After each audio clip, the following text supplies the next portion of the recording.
and welcome to the virtual Church of the First Parish in Lincoln.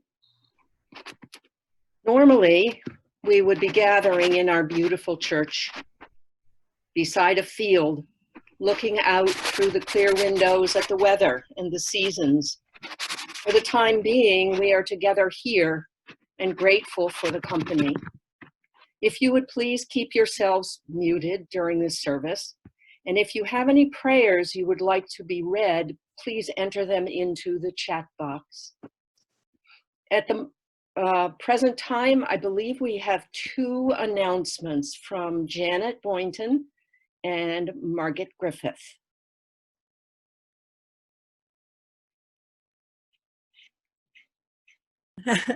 Good morning. The Anti-Racist Task Force is going to be continuing our summer film festival with a very powerful true story called Just Mercy. Some of you may have read the book. The film relates to the case of a Black man in Alabama who appeals his unjust murder conviction with the help of a young attorney who's determined to defend the wrongly accused.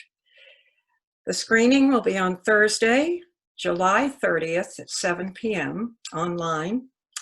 And you can find that Zoom link on our website, fplincoln.org, and I believe Sarah will also have it in our weekly briefs.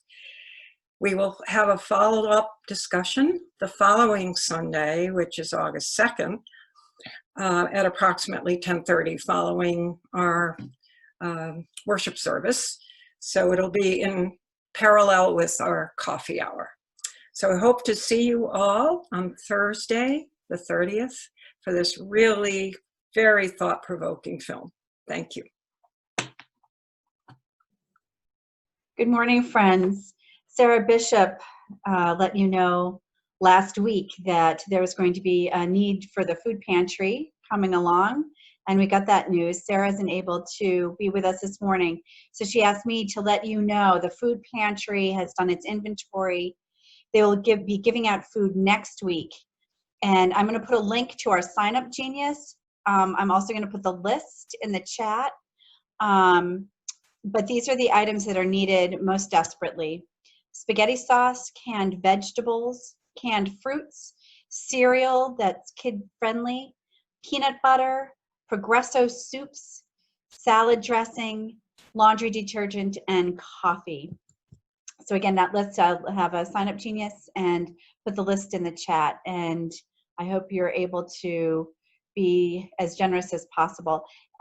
If you feel that it's safest for you to have someone else do your shopping, please send me an email and I will find someone to do your shopping on your behalf. Thank you. And now, may this sacred time and space extend to us all. May we open our hearts and minds to not knowing, and may a gracious and loving God be with us.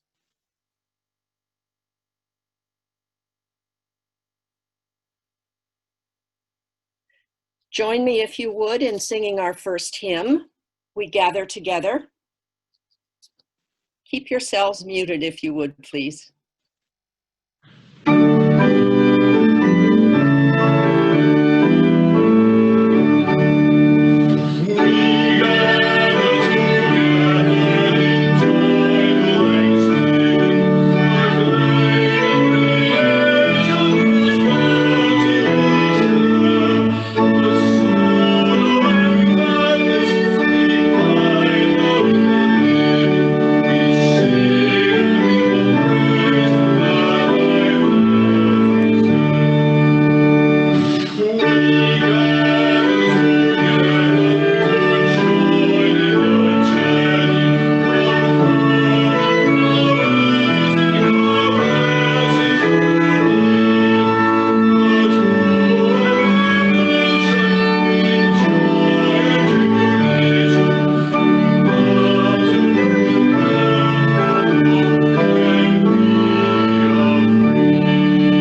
Please join me, if you wish, in saying our covenant, which is printed on your screen. In the love of truth and in the spirit of Jesus, we unite for the worship of God and the service of all.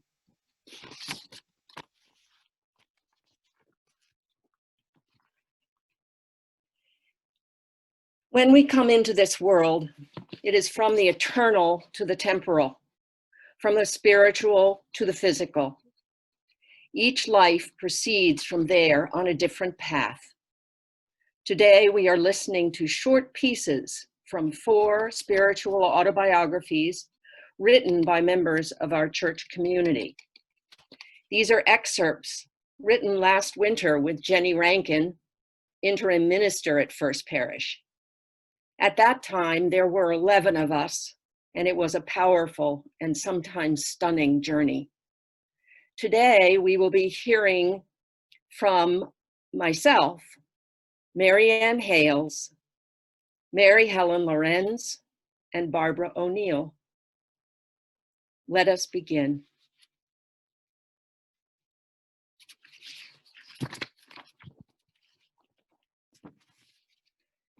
The question is, when did my spiritual life begin? We come into the world trailing clouds of glory, Wordsworth said.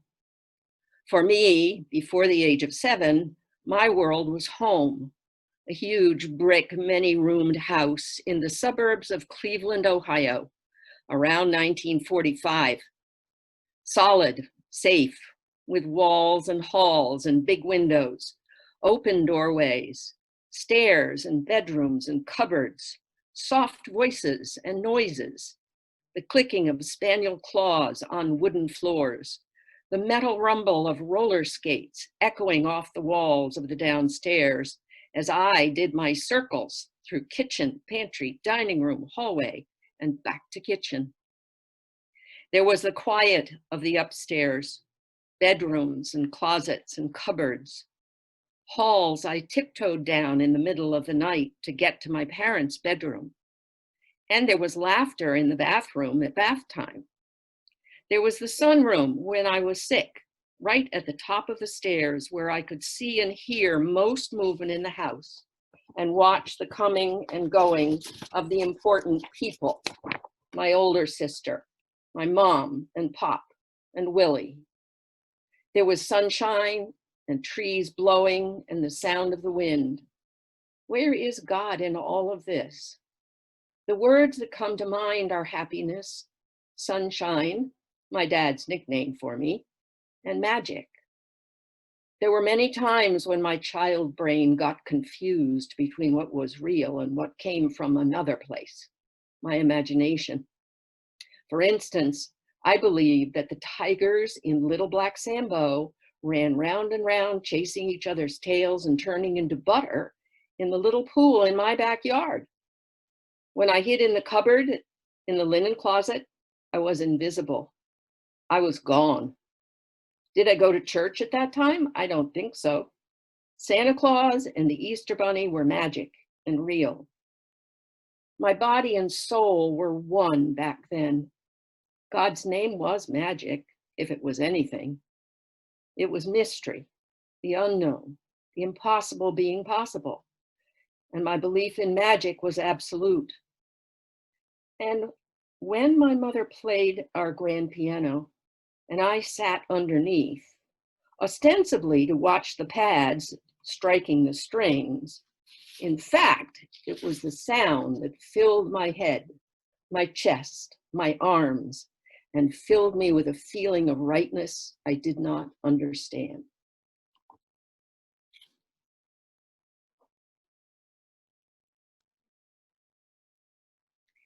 My formal religious experience began at the Independent Presbyterian Church on the South Side in Birmingham, Alabama. My younger sister Nancy and I began going to Sunday school there during our early years, from approximately 1949 till 1956. We went to church on our own. Mother drove us and picked us up afterwards, even though the distance from our house at 3334 Cliff Road was walkable. Perhaps that was intended to keep us neat and presentable, and to resist the temptation to climb up in a tree or get in other busy girl mischief. Religion was a bit divided in my family. My father had grown up in a totally devout Baptist family in Atlanta, and this experience made him less than enthusiastic about formal religion. He was an ethical man of great moral integrity, but being forced into a church setting in his early years had left him with little taste for going to any church on Sunday. However, he was happy for us to go to the church that I assume my mother had chosen. Her family members were a mix of Lutheran, Pennsylvania Dutch, and Presbyterian background, and she wanted us to learn some of the traditions and beliefs she experienced. Though my parents differed in their opinions, I never heard them express any word of dissension about this issue. We were comfortable discussing any religious issues with either of my parents and valued both of their sets of beliefs. My father described himself as being an agnostic. During our years of Sunday school, we learned traditional Bible stories from both the Old and the New Testament: Jonah and the whale, the parable of the loaves and fishes, John the Baptist, Jesus turning water into wine, and so forth. All were well-known stories. A benevolent portrait of Jesus hung on our classroom walls. He had a radiant, saintly appearance. We sat at our little round tables, listened to stories, then drew and colored on the mimeographed worksheets they gave us, and we enjoyed ourselves. I have happy impressions of these years. As we grew older, we learned more complicated church beliefs. It was there at IPC that I took a preparation class and had my first communion. One interesting came back to me as I prepared for this. I remember that during our Sunday school classes, we youngsters were encouraged to remember the starving children during the Korean War, 1950 to 53. We brought coins to put into little collection boxes. And during those years, if we didn't clean our plates at home, we were reminding of those same hungry Korean children. As a young girl, I had only a vague idea of where Korea was located.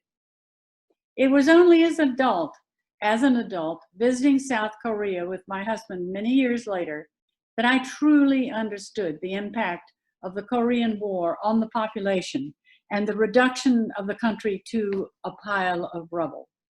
A powerful diorama in the Seoul Museum of History enabled me to finally understand what I had heard in Sunday school.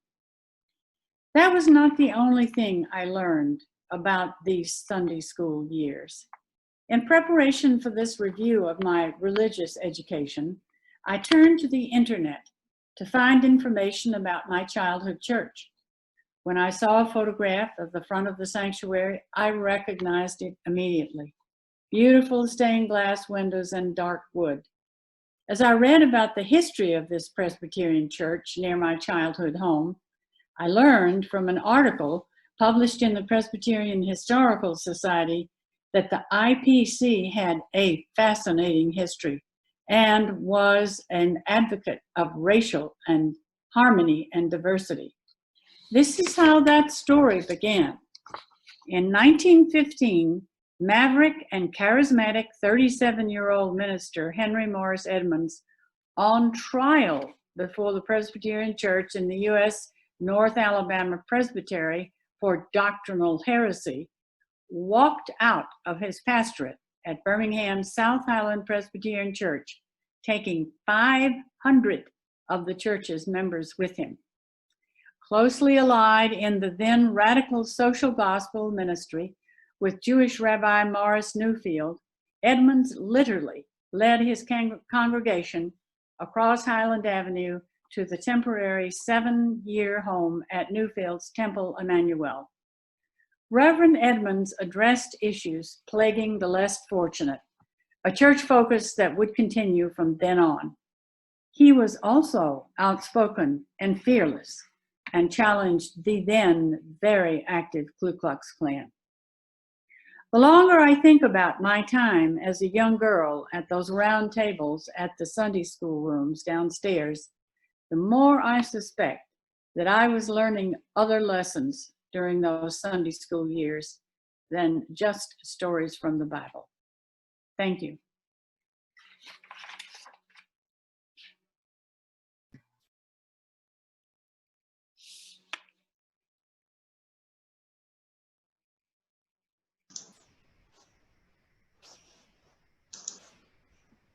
Now, can you hear me? Thank you. We come now to the time in our service that we set aside for silent and spoken prayer. In preparation, let us sing the hymn, Abide with Me. Please enter any prayers you would like to share into the chat box on your screen. They will be read aloud after the silent prayer.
And from the prayers.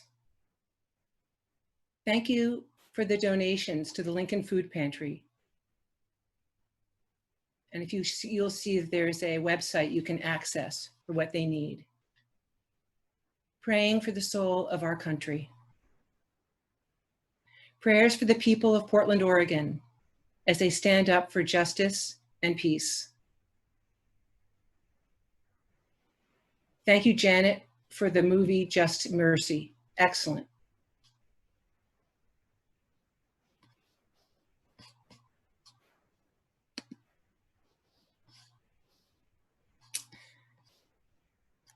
And now for the pastoral prayer.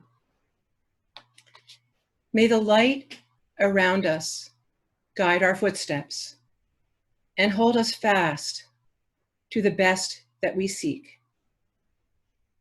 May the darkness around us nurture our dreams and give us rest so that we may give ourselves to the work of the world. Let us seek to remember the wholeness of our lives, the weaving of light and shadow in this great and astonishing dance in which we move. We are so appreciative of any donation you care to give at this time. The information is on your screen.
My adolescent spiritual experiences.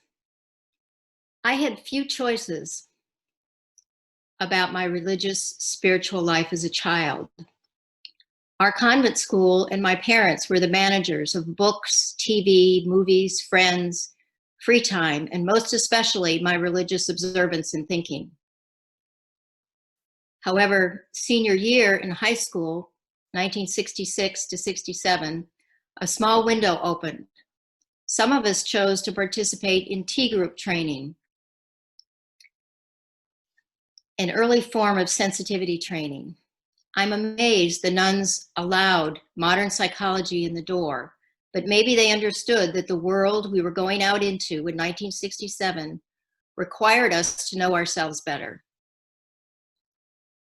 Following the training, about 15 of us put together special performance, and the theme we chose for the program was awareness. I now realize the play was quite bold for a convent school in 1967. I was the program director, and the script included original student poems, modern poems by Frost, Ferlinghetti, E. Cummings, modern songs, The Turtles and Youngbloods, and prayers, as well as striking black ink sketches by our flower child classmate, Annie. Here are the two pieces that I wrote. The first was the introduction to the performance. To tell you what we are trying to do would be like tearing apart a poem or explaining a painting in terms of brushwork, color, value, lighting. Nevertheless, we could say we are being ourselves. We feel this is the most important thing that we can give you. If we do not try to be sincere, life is absurd. We would ask you then to listen actively, to be open to what we want to give. I will say no more because we intend to speak what we really feel and not hide behind a mask of piety or technique. The second piece I wrote was read by Annie, our flower child. It was called A Shell. The shell protects yet hides. We want a shield from cruelty and perfect truth, but we must learn to shed our veneer to discover ourselves, our friends, our world. Our openness is a gift wholly given, yet never regained. Fear, shame, and opposition coerce us to retain our shells. Joy, self-knowledge, and fraternity reward our emergence from the shell. The achievement of openness and awareness makes us so much freer to live. Difficult as it is, we must struggle with words and songs and thoughts to give what we experience to others. Sadly, our flower child, Annie, died 15 months later in a tragic accident while attending art school in Mexico. When we gathered that summer after freshman year in college to sing at her funeral, many of us found it hard to sing the words of the religious hymns. Our religious tradition seemed useless in facing the death of our most alive classmate, the one who had taught us most about being open and aware. I suspect many like me began a deep questioning of our faith. And after I returned to college, I slowly became aware of my need to identify my personal values as a basis for the precious life ahead of me.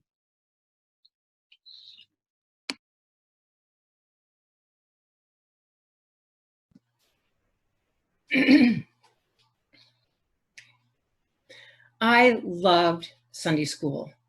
I soaked up the Bible stories, both Old Testament and New Testament, and the rituals of prayer and social justice.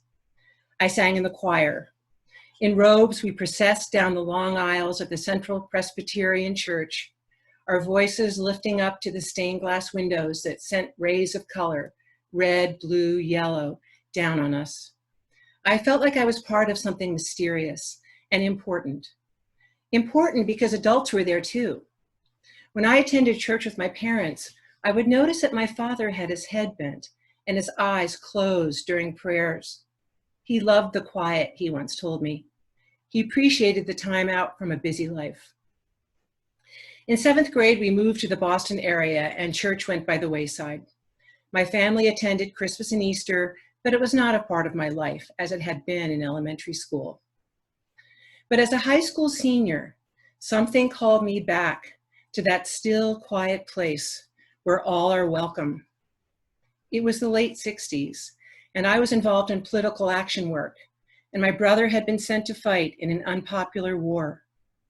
Looking back, I start to understand why I was drawn to the Friends Meeting House on Brattle Street in Cambridge. A friend and I hopped on the Green Line every Sunday morning and rode for 40 minutes to Harvard Square. We were warmly welcomed the first Sunday we showed up at the Quaker meeting. As we entered the room, we saw rows of benches facing each other. Sunlight shone through clear windows. And during the time we sat, No one said a word. Occasionally an elder or a member would stand and share a thought, but for the most part, we sat for an hour in silence. As I sat shoulder to shoulder with others, a feeling of peace flooded over me. At that time in my life, I had too much homework, too much social and academic pressure. There was too much unrest in the world and too much unrest at home, as we worried every day about the safety of my brother in Vietnam. During this time, filled with sunlight, warmth, and quiet, I began to hear my own still voice speak, a rare thing in a noisy world. Life speeds along, and years later, again looking for spiritual grounding, I had the great good fortune to find myself at the First Parish Church in Lincoln. Here, I have found a welcoming community, transcendent music, inspirational readings and sermons that have fed my spiritual life for over 30 years. And 3 minutes of silence. Those 3 minutes create a pause in the service, a time to hear that other voice speak, my own, a time of freedom for thought and prayer. 17 years ago, I began attending writing retreats in New Mexico. Part of the teaching included periods of meditation. I had a teacher who believed that writing is enhanced by a quiet mind. Along with studying writing, I developed a meditation practice. I slipped into walking meditation and sitting meditation with a deep sense of gratitude. Here was something somewhat similar to what I had been drawn to with the Quakers years ago. I have kept up with the meditation practice on my own over the years, but sporadically because life is busy. In mid-March this year, as news of the pandemic was escalating and we were all wondering what this would mean, a writing friend and I decided to sit together virtually in meditation every morning at 8 a.m. We would text each other to say we were ready and then begin. We'd sit for 20 minutes, breathing deeply, trying to stay calm and not be tossed away by fear and uncertainty. We listen to guided meditations or sit in silence. For 4 months, we have adhered to this ritual almost every day. 20 minutes of silence each morning has calmed my mind. It creates a sense of spaciousness as I begin each day. And what my writing teacher has said is true. Now more than ever, with a quiet mind, I notice what's around me. The buzz of the hummingbird at the feeder, the bird song, the flow of traffic near my house has diminished. I can be grateful for a few things as I chafe at the restrictions of this pandemic. As I look back on the times of intentional quiet in my life, I see that thread weave its way through all the years.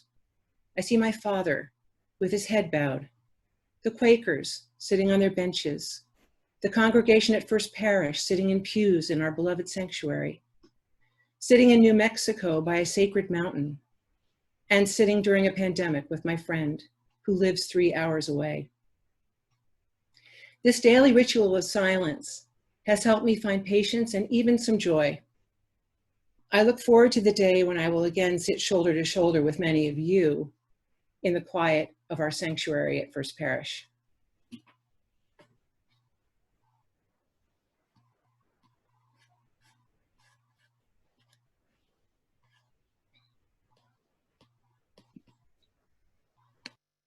Join us now, if you will, in our final hymn, Guide My Feet.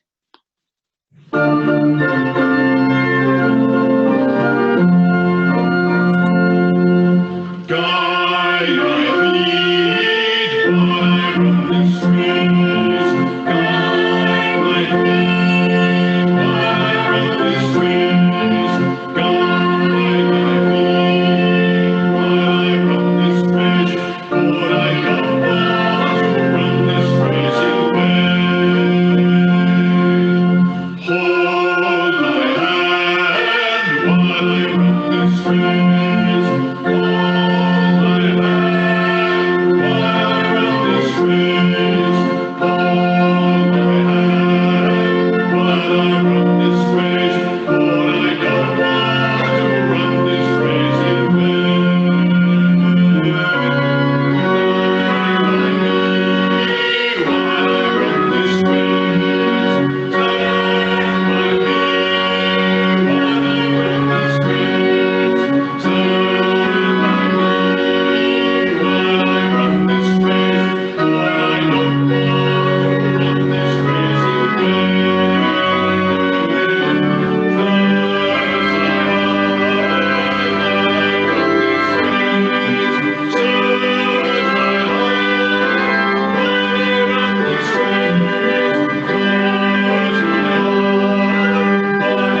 Please join me in our call to ministry. We go forth from the worship of God to be faithful to the vision of Jesus, to affirm each person's dignity, and to cherish the living earth.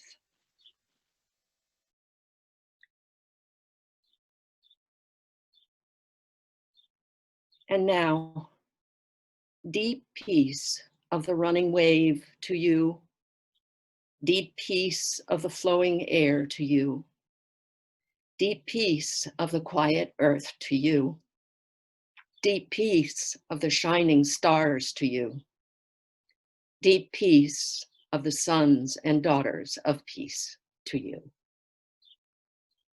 Amen.